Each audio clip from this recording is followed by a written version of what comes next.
Doamnelor și domnilor, bună ziua și bine v-am regăsit la o nouă ediție Interviurile Telejurnalului. Invitatul ediției de astăzi este ambasadorul Uniunii Europene în Republica Moldova, Jānis Mažeiks. Bună ziua și vă mulțumim pentru că ați acceptat invitația noastră. Bună ziua!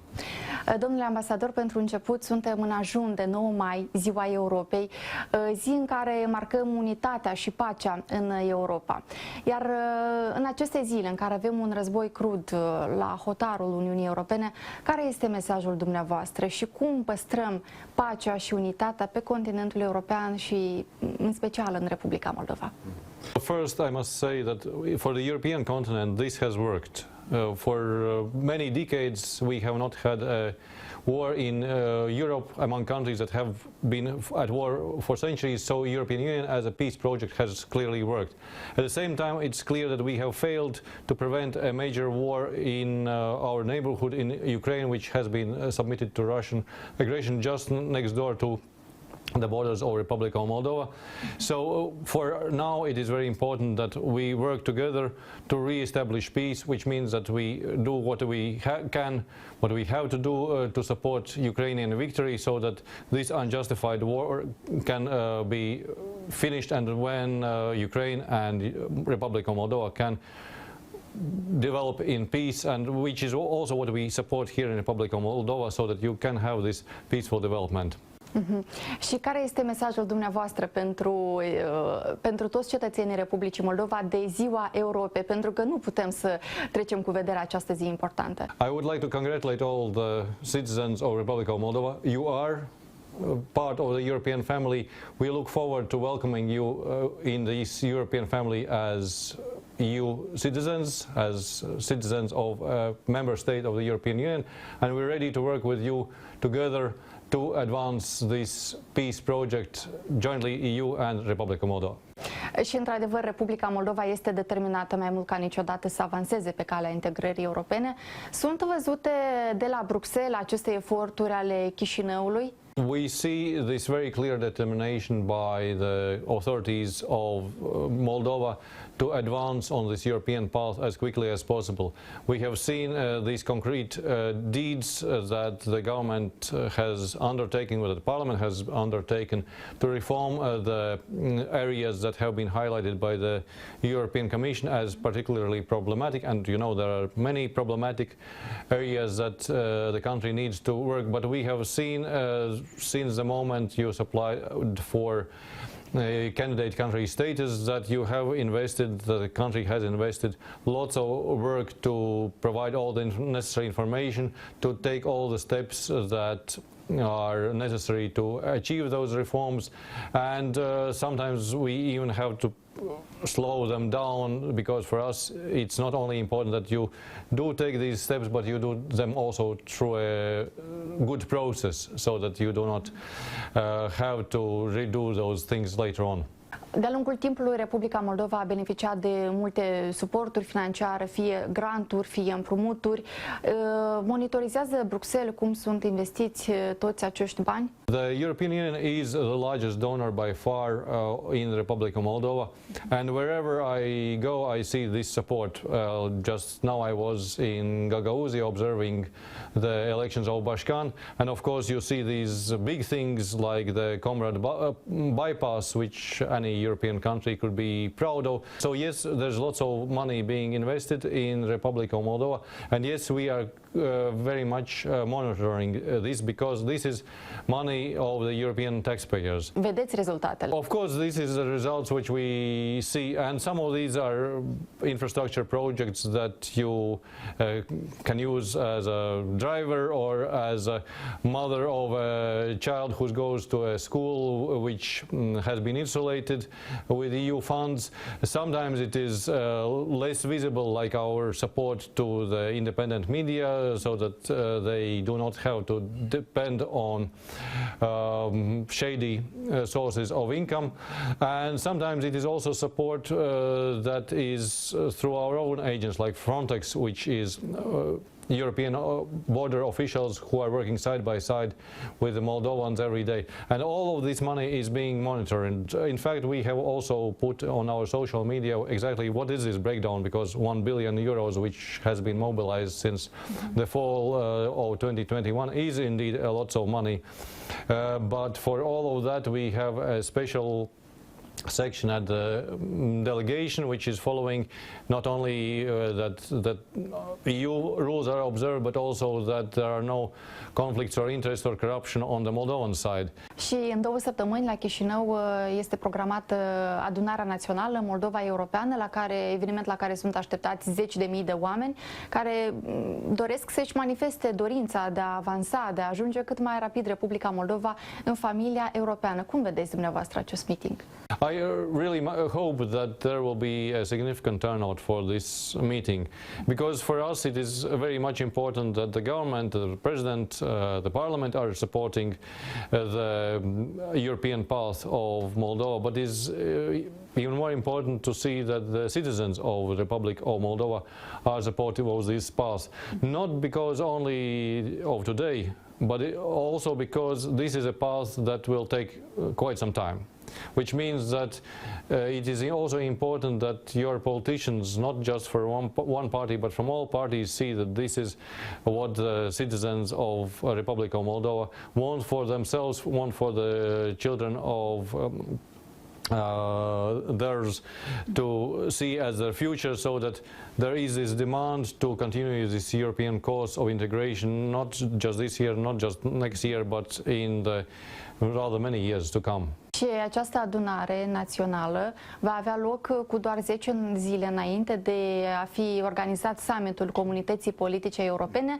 Cum vedeți dumneavoastră, care este miza acestui eveniment istoric și major pentru Chișinău și pentru întreaga comunitate europeană, de fapt, și dacă va fi organizat la un nivel care este așteptat și potrivit unui asemenea format? I have no doubt that you will have a very good organization of this event, because you had much more time to prepare, and I see those preparation works that are already going on at different levels.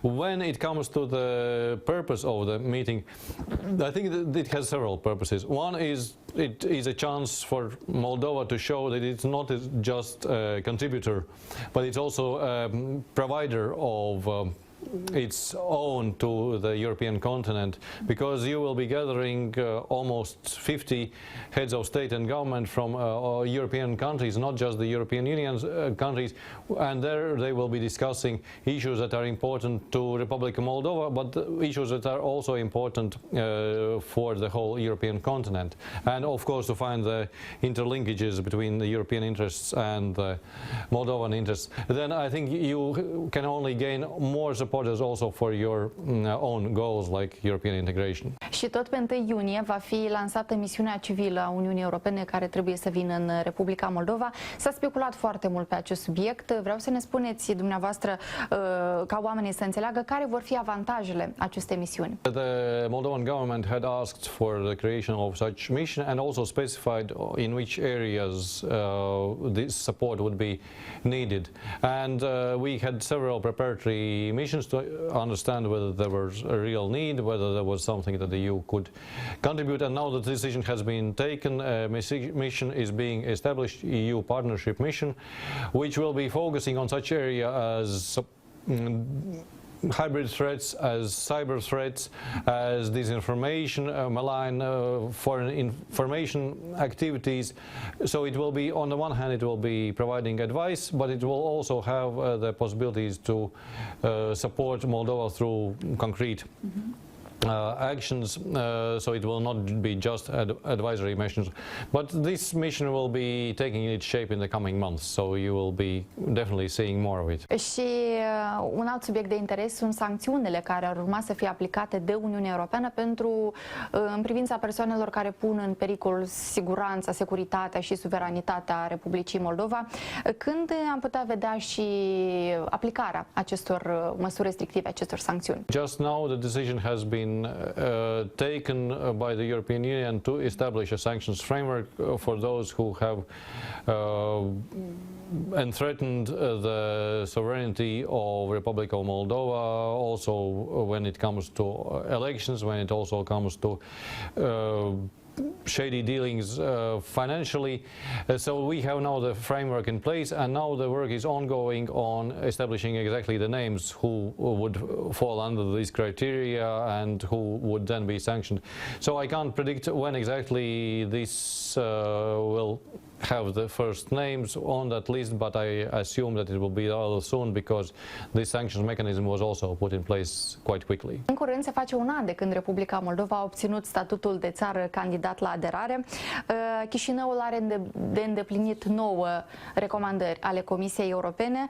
Reforma justiției este încă în proces, mai vedem multe lucruri care trebuie de făcut. Uniunea Europeană vede evoluții la acest capitol? We have been supporting of the justice reform from the very beginning. In fact, we were advocating for it when even the previous governments weren't particularly keen on it. So we are glad that now there is a movement forward, and we are supporting that movement. So there is a process of pre-vetting, which has been organized with the support of the European Union and the Netherlands and the United States. So we are supporting this process together. We also help to identify the international experts of pre-vetting, and now we're also working on the preparations for the vetting, because we see this is a very important thing, not just for the justice sector, but also for the fight against corruption, which is another painful issue in the country. So we see that this process is moving forward, again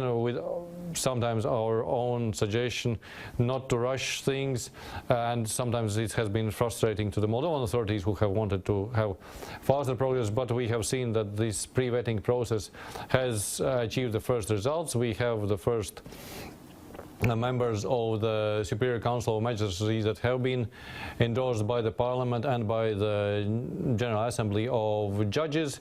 So we see that the Council can start its work. We see at the same time that there is much more work to be done, both at the pre-vetting stage and at the vetting stage. So we will be with you also supporting this process in the future. So I refer to it as a success story in the making. You're not there yet, but you have not only the plans, but you have the actions in place for it to become a success story. Și răspunsul care îl așteaptă toată lumea, va reuși Republica Moldova să inițieze negocierile de aderare până la sfârșitul acestui an? This is a difficult question because it has several components. One component is the progress report, which the European Commission is preparing, which will reflect on the work of the Republic of Moldova on the 9 steps, but also on how you have moved on the adjustments of your legislation to the EU acquis, and it will be for the first time, along with all the other candidate countries, there will be this report published in October. Also on the basis of the information provided by the government. By the way, we received 900 pages of information on the updates that will be relevant for our work, so this is being drafted. The other part is the political decision, because this is again a decision that will be taken by the European Council, which will require unanimity, and of course there it's not just this technical component on how you have been moving forward, but there are also political considerations, because these are heads of state and government. So I personally hope that this will be possible, because I would rather see that this path of integration is advanced. The faster the better, but of course at the same time we see that there are things that will take time. Domnule ambasador, eu vă mulțumesc foarte mult pentru acest interviu și permiteți-mi să vă felicit în ajun cu Ziua Europei și să vă mulțumim pentru că Europa are grijă de Republica Moldova. Mulțumim frumos! Doamnelor și domnilor, aici punem punct interviului telejurnalului și să aveți o seară frumoasă, toate bune!